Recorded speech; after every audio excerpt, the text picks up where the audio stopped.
السلام علیکم، میں امداد سمرو حسان نیازی عمران خان صاحب کے بھانجے فوج کے حوالے کر دیے گئے ہیں۔ ہواؤں کا رخ بدل رہا ہے، عمران خان صاحب کی شکل بھی تبدیل ہو گئی ہے اور مریم نواز صاحبہ کے لیے ہے کہ اب وہ جیل جائیں گی یا لندن، کیونکہ مریم نواز صاحبہ کا 4 سال پرانا مقدمہ چیف جسٹس نے کھول لیا ہے اور چیف جسٹس یہ کہہ رہے ہیں کہ وہ جاتے جاتے کچھ ایسا کرنا چاہ رہے تاکہ ان کو شرمندگی نہ اٹھانا پڑے۔ اس لیے نیب ترامیم کی 48ویں سماعت کے بعد چیف جسٹس اس معاملے کو کسی بننے لگانا چاہتے ہیں، کسی نکڑے اپنا کسی پاسے لگانا چاہتے ہیں۔ آج سماعت ہوئی اس کی اور عمران خان صاحب کا آفیشیل سیکرٹ ایکٹ کے تحت عمران خان صاحب کے اوپر ایک اور مقدمہ درج کر لیا گیا ہے۔ پہلے خبر آئی تھی کہ یہ ایف آئی اے کی دہشت گردی اینٹی ٹیررزم ونگ جو ہے انہوں نے عمران خان کے اوپر سائفر غائب کرنے کا مقدمہ درج کیا ہے۔ اس دن بھی میں نے کہا تھا کہ مقدمہ آفیشیل سیکرٹ ایکٹ کے تحت ہی ہوگا، کیونکہ سائفر کی کاپی یا سائفر کا جو مفہوم تھا، جو تجزیہ تھا، اس کی کاپی عمران خان صاحب کو وزارت خارجہ سے آئی تھی اور عمران خان صاحب نے گما دی تھی۔ تو کہانیاں بڑی دلچسپ ہوتی جا رہی ہیں، حالات بہت دلچسپ ہوتے جا رہے ہیں اور اس میں ظاہر ہے کہ خان صاحب کیونکہ پاکستان کی سیاست کا پچھلے کافی عرصے سے مرکز و محور رہے ہیں، بنائے گئے۔ جب ان کو بنایا جا رہا تھا تو تب بھی مرکز و محور تھے، اور جب خان صاحب کو اپنی اوریجنل سائز میں یا اوقات میں لانے کی کوششیں ہو رہی ہیں تب بھی عمران خان صاحب مرکز و محور ہے۔ بس فرق یہ پڑا ہے کہ جیل جانے کے بعد پی ٹی آئی کہیں نظر نہیں آ رہی۔ عمران خان صاحب کا جو بیانیہ کہا جاتا تھا نا کہ عمران خان صاحب نے ایک بیانیہ بنایا ہے، اس کا کاؤنٹر کسی کے پاس نہیں ہے، تب بھی میں گزارش کیا کرتا تھا کہ یہ بیانیہ نہیں ہے، یہ پروپیگنڈا ہے۔ بیانیہ کی ایک عمر ہوتی ہے اور بہت لمبی عمر ہوتی ہے، اور پروپیگنڈا جو ہے وہ شارٹ ٹرم ہوتا ہے، وہ روزانہ بدلنا پڑتا ہے، اور عمران خان صاحب نے روزانہ پروپیگنڈا بدلا۔ اب ایک اور چیز جو عمران خان صاحب کو سیاست میں یا ان کے چاہنے والوں میں کے دلوں میں زندہ رکھنے کے لیے، عمران خان صاحب کو اللہ زندگی دے، زندہ ہیں لیکن جیل میں کسی کے ساتھ ظاہر میل ملاقات نہیں ہے، روزانہ کی بنیاد پر ویلاگ نہیں ہے، تو یہ خبریں اندر سے لائی جاتی ہیں کہ عمران خان صاحب بڑا پرعزم ہیں اور ڈٹے ہوئے ہیں، کھڑے ہوئے ہیں۔ وہ کہتے ہیں 1000 سال بھی اگر مجھے جیل جانا پڑے تو کوئی مسئلہ نہیں ہے۔ کل نعیم پنچوتا نے خود ملاقات نہیں کی تھی، عمیر نیازی نے کی تھی، ان کے وکیل نے، تو ان کے بہاف پر انہوں نے پریس کانفرنس اپنا ایک ویڈیو بیان جاری کیا تھا۔ پھر عمران خان صاحب کی بہن علیمہ خان نے ملاقات کی، انہوں نے بھی کہا کہ خان صاحب ڈٹے ہوئے ہیں، لیکن باقی جو دیگر وکلاء ہیں عمران خان صاحب سے ملاقات کر کے آئے، انہوں نے بتایا کہ خان صاحب کی داڑھی بڑھی ہوئی ہے اور خان صاحب جو ہیں ان کو پراپر سہولیات نہیں ہیں۔ پہلے ان کو شیشہ، مرر، آئینہ نہیں دیا گیا تھا۔ وہ کہتے ہیں نا ہاتھ کنگن کو آرسی کیا، تو پتہ نہیں کس کو فارسی کیا، ہاتھ کنگن کو آرسی کیا، تو وہ آرسی جس کو کہتے ہیں ہم، شیشہ تو کوئی اور چیز ہوتی ہے، مرر، وہ آئینہ عمران خان صاحب کے پاس نہیں تھا، تو لہٰذا وہ شیو نہیں کر سکے تھے۔ مجھے یاد ہے جب عمران خان صاحب، اور تصویر بھی بڑی وہ وائرل ہوئی ہے، جب مشرف کے دور میں خان صاحب جیل میں تھے 7 دن یا 8 دن، تب بھی 7-8 دن کے بعد جب باہر آئے تھے تو چہرے پہ جھریاں پڑی ہوئی تھیں، کیونکہ وہ کوئی انجیکشن لگاتے ہیں، بوٹاکس پتہ نہیں کیا کہتے ہیں اس کو، چہرے کی وہ جھریاں ختم کرنے کے لیے، تو سمارٹ رہنے کے لیے ظاہر ہے۔ وہ مجھے یاد پڑ رہا ہے کہ شاہ رخ خان کی ایک فلم تھی جس میں شاہ رخ خان ذرا کنٹوٹا ہوتا ہے، یا وہ گلی محلے کے وہ جو آوارہ لڑکے ہوتے ہیں، تو وہ اس کو کوئی مارتا ہے تو وہ کہتا ہے چہرے پہ نہیں مارنا، میں نے سمارٹ مرنے کا۔ تو عمران خان صاحب ماشاءاللہ 70 پلس ہیں، لیکن انہوں نے سمارٹ رہنے کے جو ان کے پاس جتنی بھی ایکسرسائز کرنا اور بہت خوب مطلب ہیلدی قسم کا کھانا کھانا، اور انہوں نے اپنے آپ کو فٹ رکھا ہوا ہے، لیکن اس کے باوجود ان کے چہرے پہ ظاہر عمر کے ساتھ ساتھ جھریاں آتی ہیں، تو اس کے لیے کوئی انجیکشن وغیرہ کروانا۔ پی ٹی آئی والے مریم نواز کے اوپر تو کہتے ہیں کہ یہ آپریشن کروایا، یہ پلاسٹک سرجری وغیرہ، لیکن خان صاحب نے پورا اپنے آپ کو مطلب سپر فٹ رکھنے اور چہرے کی جھریاں جو ہیں وہ مٹانے کے لیے انہوں نے بڑی محنت کی ہوئی ہے، بال وہ لگوائے اور ان کی ریگولر دیکھ بھال کرتے رہے۔ تو جیل میں ہو تو پھر وہ جھریاں ظاہر ہے، وہ پھر پریشانی، ٹینشن، گرمی، مچھر مکھیاں کیڑے مکوڑے پتہ نہیں کیا کیا، پھر نہانے کے لیے وہ چیزیں نہ دستیاب ہوں، اسی بالٹی کے ساتھ جو ہے وہ واش روم کو فلیش آؤٹ کریں اور اسی بالٹی کے ساتھ نہائیں، تو ظاہر ہے پھر فرق تو پڑ جاتا ہے۔ تو تب ان کی تصویر آئی تھی باہر،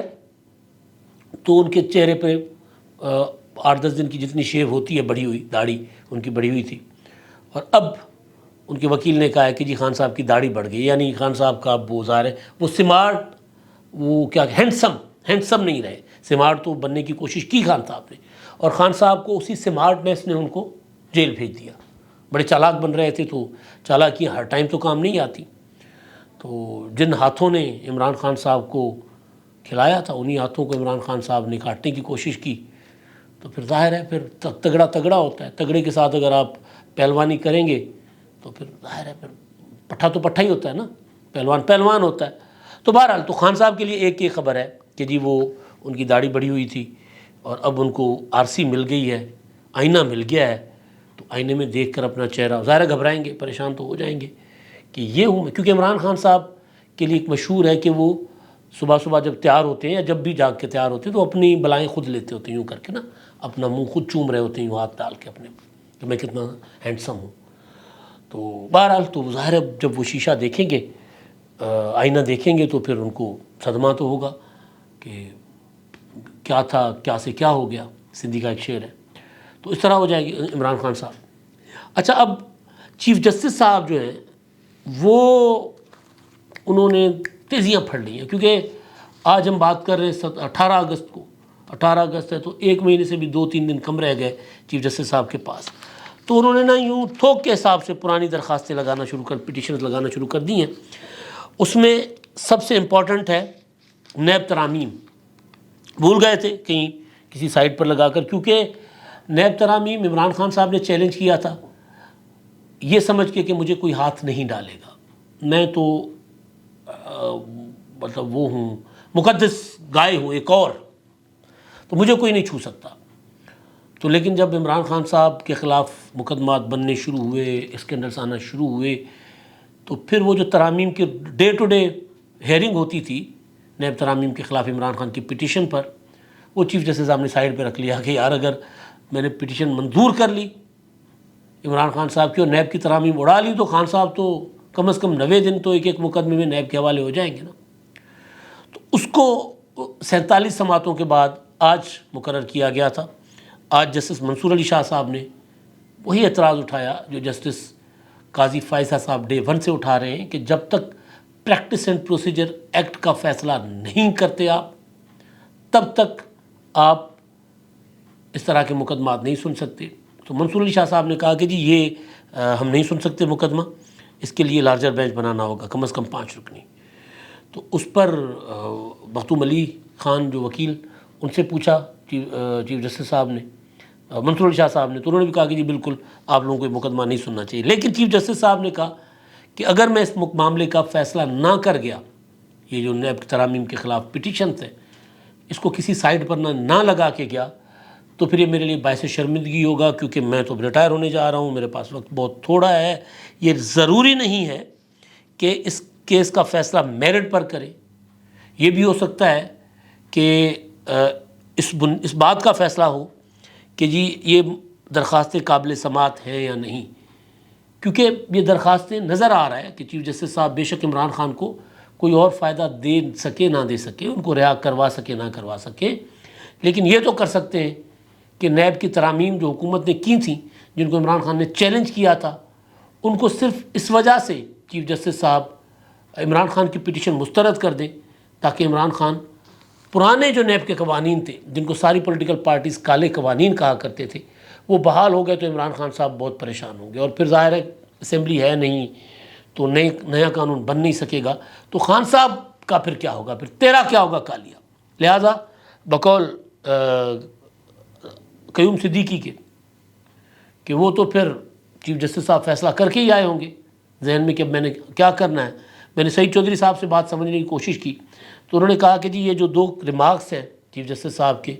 کہ لازمی نہیں ہے، ضروری نہیں ہے کہ ہم میرٹ فیصلہ جو ہے میرٹ پر ہو، اس پر یعنی میرٹ اپنا میں ضروری نہیں کہ اس کی میرٹس پر فیصلہ دے، نیب ترامیم کے خلاف دائر کی گئی درخواست کے قابل سماعت ہونے پر بھی فیصلہ دے سکتے ہیں۔ تو وہ یہ سمجھ رہے ہیں سعید چودھری صاحب کہ چیف جسٹس صاحب جو ہیں وہ اپنا اس معاملے کو پٹیشنز کو مسترد کر لیں گے تاکہ فیصلہ بھی ہو جائے گا، عزت بھی بچ جائے گی، کیونکہ چیف جسٹس صاحب باعزت طور پر ریٹائر ہونا چاہتے ہیں۔ اچھا، منصور علی شاہ نے لارجر بینچ کا نہیں کہا جسٹس منصور علی شاہ صاحب نے، بلکہ انہوں نے کہا ہے فل کوڈ بنائیں جو پریکٹس اینڈ پروسیجر ایکٹ ہے اس کے تحت۔ اچھا، دوسرا مریم نواز صاحبہ کی درخواست کے خلاف نیب کی درخواست۔ مریم نواز صاحبہ کے اوپر ایک مقدمہ تھا، شمیم شوگر ملز میں ان کے اپنا شیئرز تھے اور مریم پر مقدمہ بنایا گیا تھا آمدن سے زائد اثاثوں کا۔ اس میں مریم نواز کو عدالت سے، اسلام آباد ہائی کورٹ سے ضمانت ملی ہوئی تھی، اور 4 دسمبر 2019 کو نیب نے، یعنی عمران خان صاحب تو چاہتے تھے نا کہ جیلوں میں ہی رہیں سارے، گل سڑ جائیں، تو نیب نے پٹیشن دائر کی تھی مریم نواز کی ضمانت مسترد کرنے کے لیے، یعنی اسلام آباد ہائی کورٹ کے فیصلے کے خلاف سپریم کورٹ میں اپیل میں چلا گیا نیب، تو وہ پڑھا ہوا تھا، فائل بند تھی اس مقدمے کی۔ چیف جسٹس صاحب نے اس کو بھی 22 اگست کے لیے مقرر کر دیا ہے، 2 رکنی بینچ اس کا فیصلہ کرے، اس کو سنے گا، جسٹس عمر عطا بندیال صاحب چیف جسٹس کی سربراہی میں، اور اس میں دوسرے جسٹس اطہر من اللہ صاحب ہوں گے۔ اب یہاں پر مطلب جس طرح ایک پریکٹس ہے بقول سعید چودھری کہ ضمانت اگر کسی کی ہو جائے تو پھر اس لیول پر جا کر سپریم کورٹ کسی کی ضمانت مسترد نہیں کرتی، تو پریکٹس یہی ہے کہ کیونکہ معاملہ، کیونکہ پٹیشن پڑی ہوئی ہے نا، اپیل پڑی ہوئی ہے، تو اس اپیل کو نمٹانے کے لیے لگایا گیا ہے، تو وہ ختم کر دیں گے، اپیل مسترد کر دیں گے۔ اور دوسری رانا ثناء اللہ صاحب کے خلاف اسی طرح کی اپیل، احد چیمہ صاحب کے خلاف اسی طرح کی اپیل ہے، تو وہ بھی، ان کو بھی انہوں نے سماعت کے لیے لگایا گیا۔ والیوم 10 اس پر براڈ شیٹ ان کی درخواست تھی، پٹیشن آئی ہے، اس کی سماعت بھی جو ہے وہ چیف جسٹس صاحب نے اس کو بھی سماعت کے لیے مقرر کر دیا ہوا ہے، اور اس میں یہ کہا گیا ہے براڈ شیٹ کی جانب سے کہ جی ہمیں نیب نے ہائر کیا تھا، برطانیہ میں نواز شریف کی پراپرٹیز کتنی ہیں ہم نے وہ بتا دیا، لیکن انہوں نے پیسے نہیں دیے نیب، بلکہ کیا وہ جو تھا شہزاد اکبر صاحب کا ایسٹس ریکوری یونٹ، اس نے ARU نے، جس کو سپریم کورٹ نے اڑا دیا تھا، ختم کر دیا تھا کہ یہ کیا بکواس ہے، یہ کون سا ادارہ، کس طرح کا ادارہ ہے۔ تو بہرحال اس پر انہوں نے کہا کہ جناب ہم نے ان کے خلاف وہاں مقدمہ کرنا ہے، لہٰذا والیوم 10 ہمیں دیں گے، تو اس کے اندر چیزیں ہیں کہ جی ہم نے کیا کیا بتایا تھا کہ نواز شریف صاحب کی کیا کیا پراپرٹیز ہیں۔ بڑا شور سنا تھا کہ جی والیوم 10 جو بند کر کے سیل کر کے رکھ دیا گیا تھا، اگر وہ کھلے گا تو پھر نواز شریف کسی کو منہ دکھانے کے قابل نہیں رہیں گے۔ وہ کھلا نہیں، اب بہرحال وہاں سے درخواست آ گئی ہے برطانیہ سے۔ اچھا، یہ تو معاملات تھے جو چیف جسٹس صاحب اب شرمندگی سے بچنے کے لیے جو چیزیں کرنے جا رہے ہیں، چلانے جا رہے ہیں۔ لیکن ایک اور معاملہ ظاہر ہے، وہ جو کرو گے وہ بھرو گے بھائی، حسان نیازی صاحب، ان کے والد صاحب کے ساتھ ہماری ہمدردیاں پوری ہیں، حسان نیازی کے ساتھ مکمل انصاف ہونا چاہیے۔ یہ بالکل نہیں ہے کہ جو ان کو انصاف کے تقاضوں کو نظر انداز کیا جائے یا فیصلہ فیئر ٹرائل کا حق دیے بغیر کوئی فیصلہ سنایا جائے۔ لیکن حسان نیازی ظاہر ہے وہ گرفتار ہوئے تھے 13 اگست کو وہاں سے ایبٹ آباد سے، تو اس دن کا جانا تھا آرمی چیف نے کاکول، تو اس دوران جو آپریشن ہوئے تھے، کومبک آپریشن، اس جو ہوتی ہے وہ کیا کہتے ہیں، تلاشیاں علاقوں کی، سرچ آپریشنز، تو اس میں یہ صاحب پکڑے گئے تھے، حسان صاحب چھپے ہوئے تھے 9 مئی کے بعد مسلسل۔ تو اس میں خبر یہ ہے عمران شفقت صاحب کی کہ جی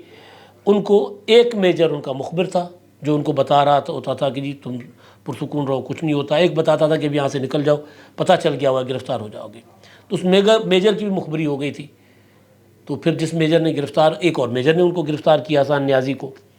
تو وہ مخبری کے دوران مخبری پکڑی گئی نا، مخبر کی، کہ جی وہ اس کو بتا رہے کہ اب یہاں سے نکلو، تو وہ نکلتے ہوئے پھر دھر لیے گئے حسان نیازی صاحب۔ اس کے بعد پتہ نہیں تھا کدھر ہے، پتہ چلا کہ کوئٹہ پولیس کے حوالے کر دیا گیا ہے، پنجاب پولیس کے لیے ہمارے حوالے کرو۔ تو حفیظ اللہ نیازی صاحب کی لاہور ہائی کورٹ میں پٹیشن تھی، اور نیازی صاحب نے درخواست دے رکھی تھی کہ جی حسان نیازی کو بتایا جائے کہ وہ کدھر ہیں، اور ان کو فیئر ٹرائل نہیں مل رہا، لاپتہ ہیں۔ تو جو سرکاری وکلا ہیں انہوں نے لاہور ہائی کورٹ کو بتایا کہ حسان نیازی صاحب فوج کے حوالے کر دیے گئے ہیں کیونکہ ان کا ملٹری ٹرائل ہوگا. انہوں نے وردی لہرائی تھی، ظاہر ہے وہ پتلون لہرائی تھی، اور بڑا خطرناک قسم کا ایک اپنے لیے ظاہر ہے اور کسی کے لیے نہیں خطاب فرمایا تھا وہاں پر جیپ پر چڑھ کر کور کمانڈر ہاؤس 9 مئی کو. تو لہٰذا انہوں نے کہا کہ جن کا ٹرائل ہوگا فوجی عدالت میں اور ان کو فوجی عدالت فوج کے حوالے کر دیا گیا ہے اس سارے معاملے کے لیے. اور پھر سرکاری وکیل کے بیان کے بعد عدالت نے سماعت کر دیا ملتوی. حسان فوج کے حوالے، عمران خان صاحب کے اوپر سائفر گھمانے کا آفیشیل سیکریٹ ایکٹ کے تحت مقدمہ ہو گیا ہوا ہے، اور حسان کی خالائیں اور عمران خان صاحب کی بہنیں عظمیٰ خان اور علیمہ خان، ان کے اوپر بھی 9 مئی کے مقدمات ہیں. تو پوری فیملی ظاہر ہے اس وقت اپنے لیڈر عمران خان صاحب کی تعلیم و تربیت کی وجہ سے مشکل میں ہے، مصیبت میں ہے. اللہ سب کو مشکلوں سے محفوظ رکھے. لیکن بات یہ ہے کہ جو بندہ خود کرتا ہے تو اس کو بھرنا تو پڑتا ہے. اب تک کے لیے اتنا ہی. اللہ حافظ.